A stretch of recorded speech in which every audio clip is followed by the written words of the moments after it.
Hello, world. Okay, we're gonna see if I can do this. I'm very sleep deprived and my brain is not at full capacity, but I feel like I want to share some thoughts just about this current moment that we're in. Um, we just had the nodes of the moon change signs.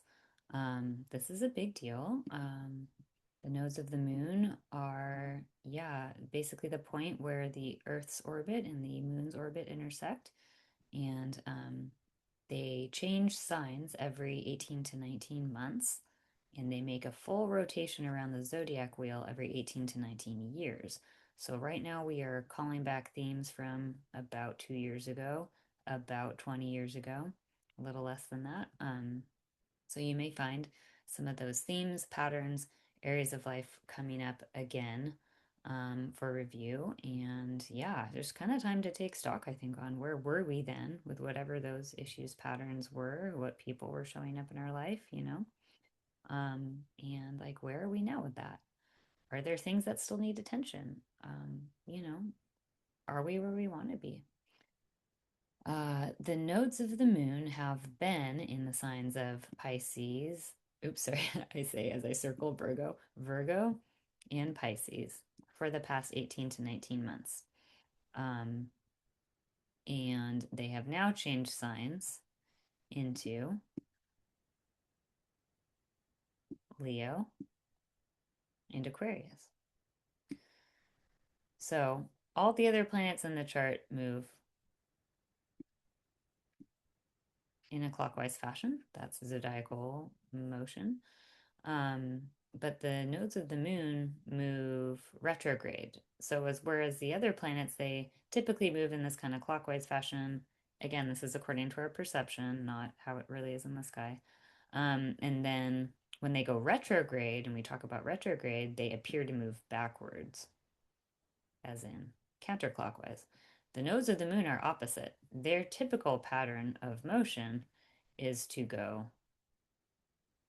anti-clockwise, and then when they go retrograde, they go back the other way. So, um, we've got the nodes of the moon right now, as I just said, entering the signs of Aquarius and Leo. So, this is a shift from the signs of Virgo and Pisces, really kind of to me relate to this, like, um, you know, structure, order, systems, organization, like relates to the patriarchy, to capitalism, but also just the order and structure of daily life. But and then Pisces relates to the it's like Virgo is the structure, the boundaries, the order, the systems. Pisces dissolves all of that. Pisces is the oneness, the merging. It is art, it is creativity, it is addiction, it is delusion, it is the ocean itself. It is the oneness. And so this axis can kind of speak to like that we've been in an era of like organized religions and patriarchal structures, and also this kind of pitting of seeming order, quote unquote, rationality. I mean, that's a bit more of a Gemini thing, but like I feel like this kind of also speaks to the like science, quote unquote, versus spirituality debate. That's like, religion only happens in these certain structures, and spirituality only happens in these certain structures and order and ways, and that there are certain people who gatekeep it, and certain like patterns that you must follow, and like rituals that you must do in this very certain way. I mean, that's true anyways. Like, yes, rituals are a thing, but this idea that like only within this container can you talk to God. Um, and to me, then moving into and again, just also in terms of like that we have to follow these very containered, organized systems and ways of moving through the world. Um, that I think we're moving, yeah, with this nodal shift into this new era of like finding, Leo is like our individuality, our uniqueness, our sovereignty. And then Aquarius is the collective and, you know, community solutions. And it also does relate to technology and kind of scientific rationality. Um, so but yeah, in the collective context. So I think it's this very interesting, like, as we move away from, and not move away from, because we always take it all with us, right? But as the nodes shift our focus on, like, the south node is the point that represents karma as well. So kind of here's where the karma just meaning action. So like here's where we are right now. Dharma meaning like here's where we feel like we'd like to go, um, or that we feel like the soul, the collective soul, we feel like we will be fulfilled by going this direction. And this is kind of like where have we been, and what do we need to like go back and revisit in order to move towards this point. So in order to move towards this, like, Terence McKenna technodelic futuretopia of horizontal organization, maybe not necessarily, but like, more collective solutions and innovations, what do we need to go back and revisit? Like, where do we need to reclaim our individual sovereignty and assert our uniqueness? And where have we seen the wounds of, the wounds of sovereignty? Obviously, we've got monarchies, we've got dictators, we've got people who are acting like little tyrant kings in certain countries that we're not going back to right now. What do we need to go back and learn from that? And like, where has the individuality and the assertion of sovereignty gotten us into trouble? But then where do we also need to have maybe more of that agency in certain ways? It's in this Mars Decan and Mars bounds, double Mars ruled part of the chart right now. So that's a lot of intensity, and we're seeing that on the world stage, right? Like, where is this kind of exploding? There is a lot of like tension there. And we're seeing like the violence of where that can get us. And what do we need to learn from that so that we can go forward towards more of a solution that is Moon and Saturn ruled, that is having structure and boundary and order, but also intuitive and connective and in touch with our feelings and in touch with our emotions, that allows us to build structures on a collective scale that engage the intuitive, that engage the body, that engage the feelings. I think it's a beautiful invitation, but like, wow, is there a lot of tension to come through with sovereignty and like really navigating that within ourselves, um, within our leadership, individually and collectively is gonna, that's the work. And that's gonna take some work, obviously. In Leo as well, we've got Jupiter conjunct the sun right now. Um, Jupiter, the planet of expansion, the Lord of more, but he also relates to like our morals, our values, our guidance system. He's the nature god. He does relate to those kinds of connections with the natural world, and this really like embodied intuitive spirituality. But also Jupiter can get dogmatic, and Jupiter with the sun as well could in the sign of Leo, it's like, yes, we want to expand our definitions of sovereignty, and that could be a positive way that that shows up. But also, we have, I think, the danger of like getting too attached to our ego and getting too attached to our specialness or our power or our sovereignty. And so, navigating that again will be the work. Um, so opposing Pluto and Juno conjunct in Aquarius as well is an interesting tension where Pluto relates to power and resources, and specifically other people's resources. And so, like, in Juno is the planet of partnership. Um, and yeah, represented Jupiter, Zeus, one face of Zeus is Jupiter, and Juno, also known as Hera, was Zeus's wife. So, kind of like maybe like causing us to go down to the depths. Where have we made unions with others for resources, to get our resources met, to get resources that we perceived that they had? Um, yeah, and like in the context of the collective as well is kind of an interesting flavor, but like where collectively have we partnered up with rulers tyrants, dictators, like, yeah, kind of where have we placed our allegiances, made these partnerships? Like, who have we gotten in bed with to be able to resource ourselves, you know?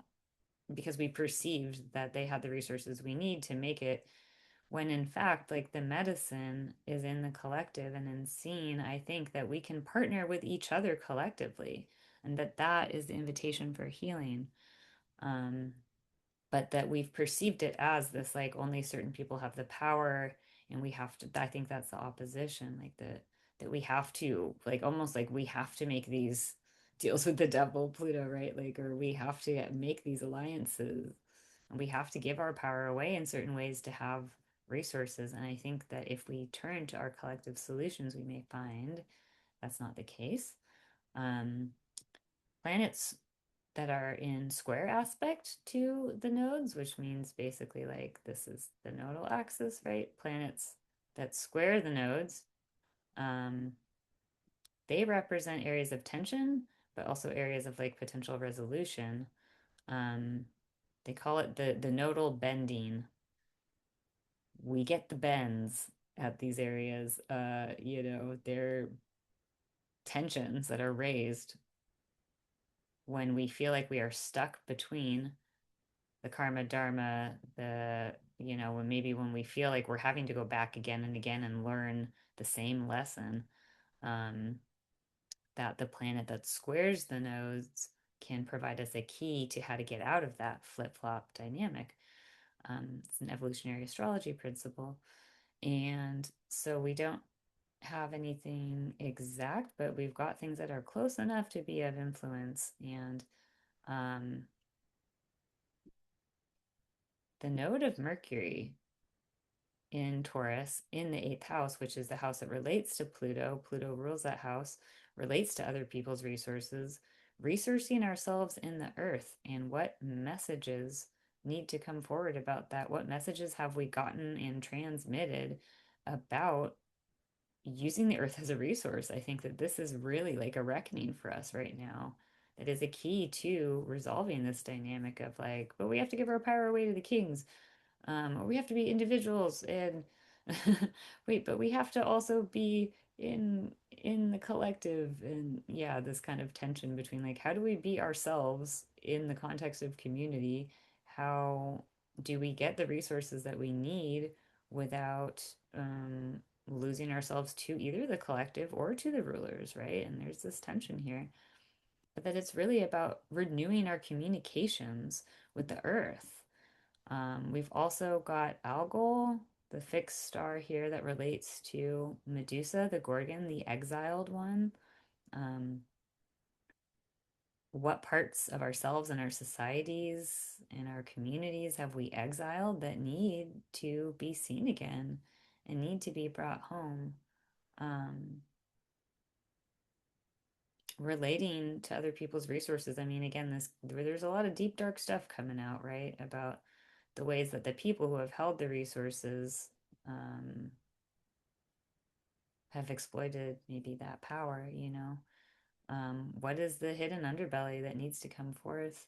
But I really feel that there's just so much of this. We need to look at what have we exiled, and what messages need to be, what communication, what reparations do we need to make with the earth and with our own bodies and our collective body.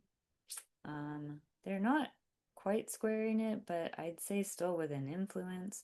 We've got Uranus and Gemini really wanting to, like, revolutionize and shake things up, that is going to say, hey, we're going to have some, we might need to have some really, like, earth shattering revelations in order to get us to listen to these messages, in order to get us out of this flip flopping dynamic.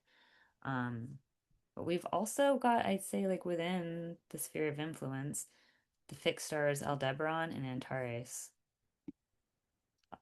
Aldebaran is the watcher of the west.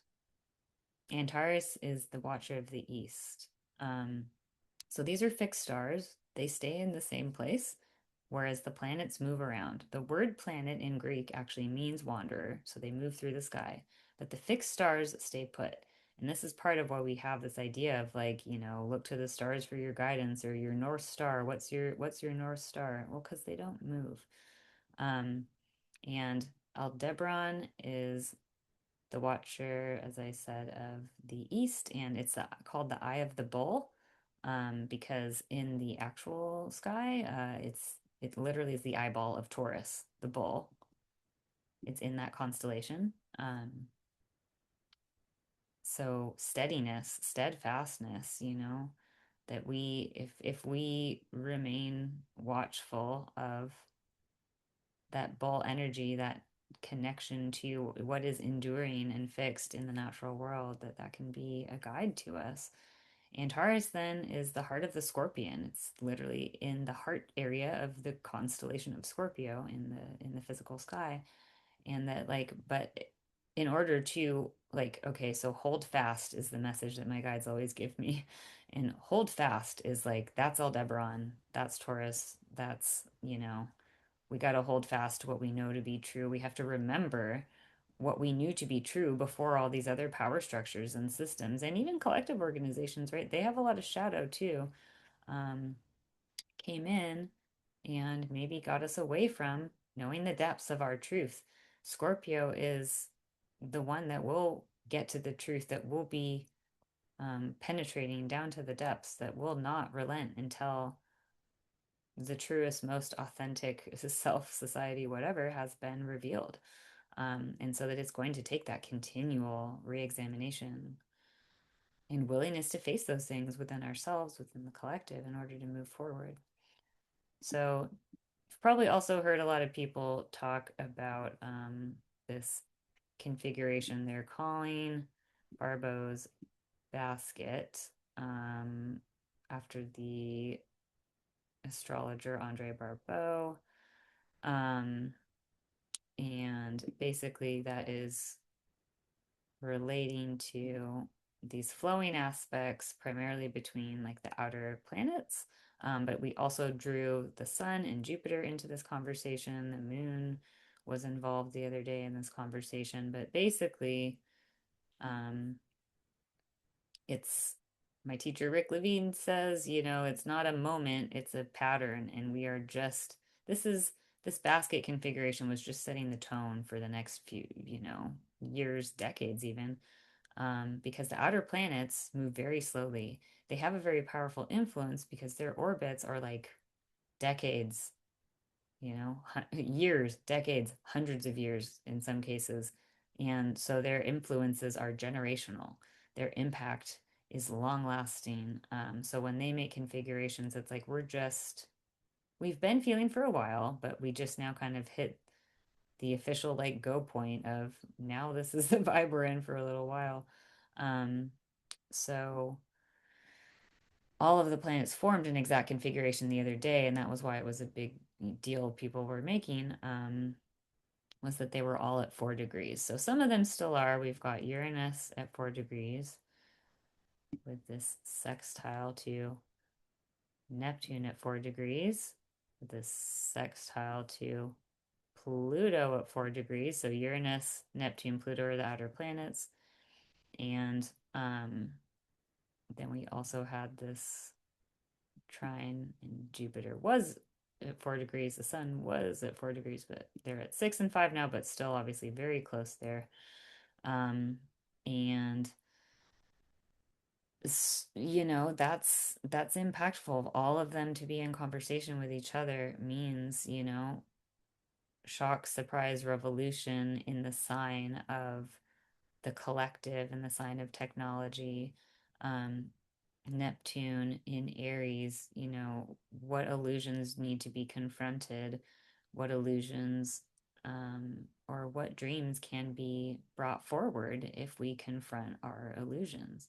And especially when Saturn's in that conversation, as Saturn's kind of drifting in and out of closer influence with Neptune, bringing structure to the dream, I've talked about a lot. But yeah, just really having to continually confront, as the nodes were already inviting us to do, what messages have we received about the structures and systems? Are they actually working for us? Are they bringing our dreams to light, or are they perpetuating illusions and suffering? And Pluto in Aquarius, the planet of death and transformation, the planet representing the subconscious. Like, if you know about it, it ain't Pluto. Many of my astrology teachers have said that. Like Rick Levine says that, Lawrence Hillman says that. I try to cite my sources.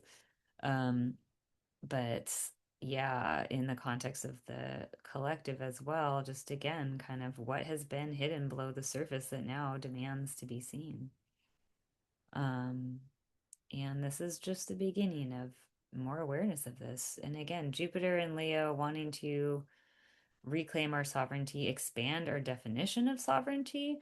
And I mean, I really see if we bring the nodes back into that conversation, can we expand the definition of sovereignty to include the natural world, the earth, our bodies, the more than human realm, the subterranean, what's hidden, the world of the dead. Like, the dead are not gone, the plants are speaking, the land is speaking, the ghosts of the past that, you know, of the horrors that have been committed in the name of resourcing, the deaths that have occurred. What do our dead need to tell us? What does the earth need to tell us? What do our bodies need to tell us that has been exiled but is now ready to step forward? And how can we use those messages and those communications to redefine sovereignty and redefine worth and value? Yeah, it's an interesting time that we find ourselves in. Uh, in Leo as well, we've got some asteroids related to like these parts that have been exiled. Sappho, the tragic queer asteroid. Circe, the witch that the Odyssey is this big blockbuster movie now, right? Circe the witch that they say, oh, she captured Odysseus and held him hostage. When, like, is that really what happened? I mean, how many stories do we have about like the woman made me do it. You seduced me. You used your powers to trap me. I was powerless, Oh, these, yeah, especially if we talk about these powerful Leo regal figures, the wounding of those blamed. Um, in Sappho, who was, a lesbian poet in Greece, ancient Greece, who committed suicide, the story goes, for unrequited love. And you know, again, Algol, the exiled parts of ourselves, of our collective body, related to other people's resources, the structures that were built, you know, um, the wounds of the queers, the trans people, the witches, the magic makers, those who talk to the more than human realm. Can we reclaim sovereignty? Can those aspects within us, can those figures in our societies reclaim their sovereignty and own their uniqueness and heal some of those wounds that the collective has perpetuated? Odysseus is also that there's an asteroid called Odysseus. It is in the 12th house in Ireland. But yeah, these are all things that you have to look out for yourself, what house they fall into. Um, but Odysseus in Virgo, so then, the sign that the nodes just moved out of, conjunct with Venus. I say again, just kind of looking at these conversations about partnership, about, I don't know, assigned roles of male and female even. There's also a square happening between Mars and Venus, and the nodes are being drawn into that conversation. Yeah, I'm running out of steam now for this, but like, what are the stories about the sovereign, about the hero, about, you know, like kind of where have our quests gotten us? Um, what's the invitation for looking at all these archetypes within ourselves too? So I kind of lost my train of thought there, but the invitation for the nodal shift is to look at what houses Leo and Aquarius fall into for you. And that will be the areas of your life in which these themes are resonating: uniqueness, sovereignty, karma about that, and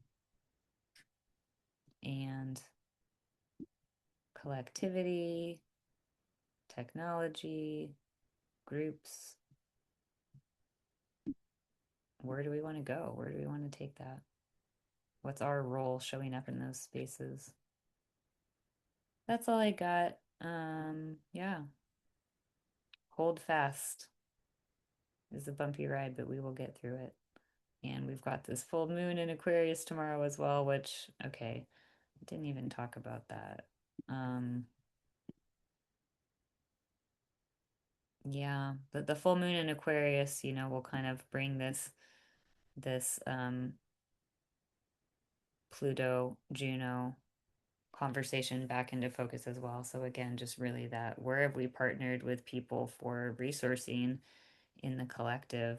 Um, yeah, that's just going to hammer down on those themes, I think, within and without. But I might share more about that tomorrow. So, okay.